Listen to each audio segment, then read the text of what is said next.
అంటే మొత్తం మాకే ఉండాలా, మీకు అస్సలు ఉండనే ఉండొద్దు, మొత్తం మాకే ఉండాలా, అనుభవించే దగ్గర పరిపాలించే దగ్గర మాకే ఉండాలి, మీరు బానిసల కింద ఉండాలని చెప్తున్నారు. మరి మనం బానిసనమా, మనం కూడా పాలకులం అవుదామా? ఈ సమాజం ఆలోచించుకోవాలి, బలహీన వర్గాల సమాజం ఆలోచించుకోవాలి. ఎంత భయంకరమైన కుట్ర చేస్తున్నారు చూడండి. ఆల్రెడీ హైకోర్టులో పిటిషన్ ఉన్నది, 8వ తేదీన ఆ పిటిషన్ విచారణకు రాబోతున్నది, అందరూ వెయిట్ చేస్తున్నారు ఏం జరగబోతున్నదని.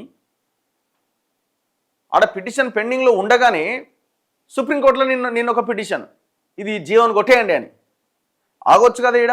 ఒకవేళ ఈడ కొట్టేస్తే మీరు ఎట్లాగో మీకు అనుకూలంగా మీకు వ్యతిరేకంగా ఇక్కడ జడ్జిమెంట్ వస్తే మీరు ఖచ్చితంగా సుప్రీంకోర్టుకి వెళ్తారు కదా. ఎంత ఘోరంగా చేస్తున్నారు చూడండి. అంటే ఇప్పుడు రెచ్చగొడుతున్నది ఎవడు? ఇక్కడ రెచ్చగొడుతున్నది ఎవడు? సో దయచేసి అందుకే ప్రజలు ఆలోచించాల్సిన అవసరం ఉన్నది. రేపు ఈ పిటిషన్ విచారణకు రాబోతున్నది. వంగా గోపాల్ రెడ్డి అనేట ఆయన ఈ పిటిషన్ వేసిండు.